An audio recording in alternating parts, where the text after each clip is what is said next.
Good afternoon, ladies and gentlemen, dear colleagues. It's my pleasure to introduce to you once again Doruntina Berisha. The regular viewers of Ask Boni might know her already. She was already in this series approximately a year ago.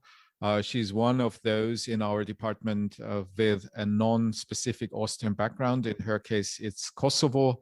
And it was my pleasure a year ago to learn a lot about the very interesting situation in this country then. We had, I remember, a quite vivid debate about the balance of power between the president and the constitutional court then, a year ago. And I'm very keen to learn more about the development since then. Tina, as I mentioned, has been in our team now for, 4 years almost. So one of the most experienced team members. And it's a pleasure to work with her, and it's a pleasure to learn from her about Kosovo. Tina, thank you for being here again. Let us start with a very general overview, if I may suggest. So what are the specific lockdown-related rules in Kosovo at the moment, and are there any cases that are worth being reported about how these rules are challenged or have been challenged in front of different courts? Mm-hmm. Thank you very much for inviting me. I'm very happy to be part of this again. Yeah, a lot has changed. So comparing to the measures taken in Austria, it's definitely different. It's less restrictive.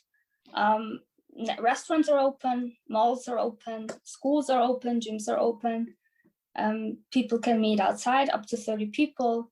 There is a curfew though between 10:30 p.m. till 5 a.m. There is also a specific curfew for people who are at the age of 65 and older. So they have specific time frames when they can go outside. Mm-hmm. Home office is the rule. Working at the workplace is definitely the exception. And if you want to go outside, like most of the times, you need to wear a mask. You need to keep a distance. Whenever you go to a restaurant, for example, or to school or grocery shopping, but whenever you go outside and you're alone and you go for a run or meet up with other people, up to 4 people, then you don't need to wear a mask. So those are the rules at the moment in place. Universities, though, are still operating remotely. So online learning is the rule when it comes to universities. And why is there a specific curfew for people who are above 65? I've never heard something like this before, I think. It's very specific, that's true. That's a good question, but I assume that people who are older than 65 are just in this risk group and they want to protect them by telling them to stay home. And if you take the average person in Kosovo, they're pretty young. Mm-hmm. So they're somewhere between 25 or 30. And I think that's one of the ways of the government to protect those old people by telling them, well, you can go outside as whenever you want, you have a specific curfew. But in reality, I don't really think that people stick to these rules. And I don't think that the police really controls it on a regular basis, though. Mm-hmm. But at least according to the law, people who are older than 65 are allowed to leave the house only in given hours during the day. Exactly. There are like 2 time frames during the day. Okay. Yeah. Oh, that sounds like something that could be challenged, I think. I agree. I definitely agree. And it might be successful if someone would try it. Yeah. But no one has so far. Okay. Okay. Are there any cases where someone tried to challenge the existing rules? Apart from those 2 that we talked about a year ago, not really. Yeah.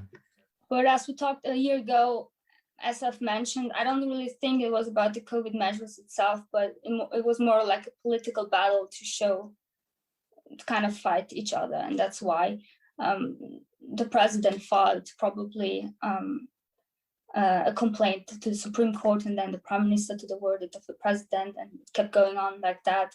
Mm-hmm. But since then, there haven't been any cases regarding COVID-19. Mm-hmm. Mm-hmm.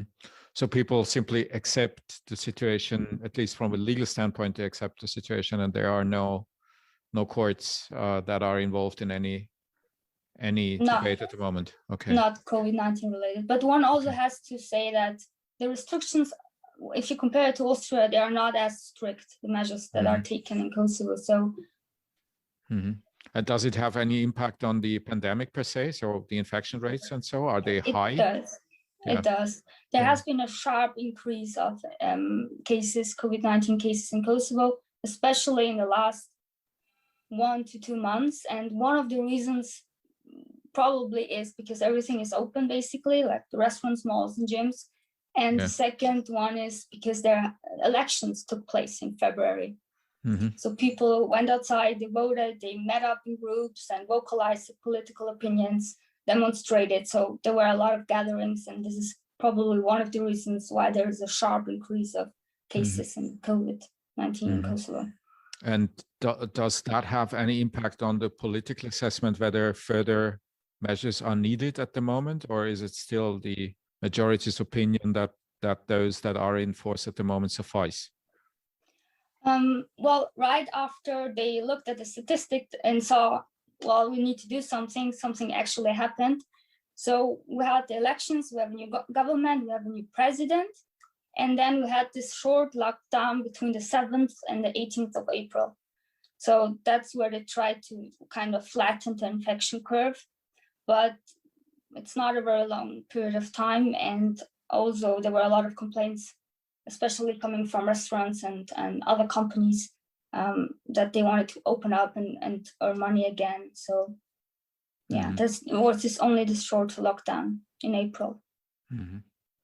And as the population is remarkably young in Kosovo, is that also one of the reasons why the health system per se is not so much under pressure than in other European countries? Or is it under pressure and it's accepted as something which is just happening? Compared to other European countries, it's not as bad. And as you said, I also believe that the reason is just because there are just more young people out there who got infected, but they don't really have any symptoms, or they don't really need to go to the hospital, but they just stay at home, and then after a few days, they're fine again. But of course, there are deaths. I mean, there are also old people, obviously, in Kosovo, and they need to be protected too. So also, although there are a lot of young people there, they should stick to the measures that of the government to make sure that people don't die at the end of the day. And universities, however, are closed. Although the rules are relatively loose, in universities, the rule is no access to campus, correct? Yes, so online learning is the rule, but some exams are taken at the university if it's necessary, but also then you need to wear a mask if you're at the corridors, and there can be too many people at the same time in a class. So it's restricted, but as I said, the rule is online learning, distance learning, and when it comes to exams or labs, for example, if you're studying physics or chemistry or medicine, then of course you need to be at the university and working in a lab. But again, you have to maintain a distance and wear a mask. Yeah. So, and again, this is just accepted. There are no challenges against this coming from, no. Okay. No. So then the next question is, does that have any impact on the educational system, and in particular on legal education? Is that now completely transferred to online and the exams are taken online too, or are at least the legal exams taking place on campus? And is there any debate on this? As far as I know, all the exams in law are online in law.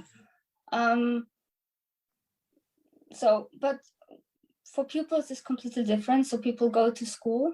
If you're between 6 and 18 years old, you need to go to school. Before you can enter, they measure your temperature and see whether you have a fever. It didn't really have a big impact on the legal education. I think it's very similar to here in Austria.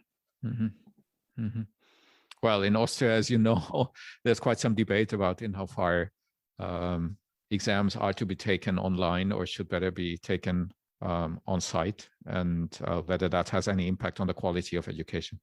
But you're right; it doesn't have any impact on the status of the legal framework as it stands at the moment. Yeah, Tina, do you have any recommendations about resources that we should read, or cases that we should have a look into, or websites, or anything if we were interested more in detail about the situation in Kosovo? Yes, definitely. So if you want to look at the statistics, you could look at the webpage of the World Health Organization.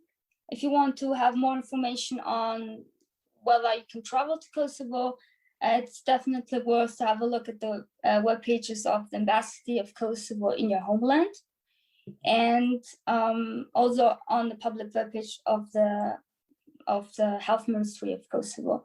And what might be really interesting, if you want to get more infos on the political situation in Kosovo, which is very complicated, very long, but also very interesting, you can have a look at euronews.al. And there also you get a lot of information about the vaccination status in Kosovo and what progress we are as Kosovo is making here. Yeah, wonderful. We will put all this into the show notes, and whoever is interested, please have a look there. Thank you so much, Tina, for giving us this brief update. Thank you to all of you who are listening to us. Stay connected with us, stay interested, and in particular, stay as healthy as possible. All the best to all of you. Take care. Bye-bye. Bye-bye.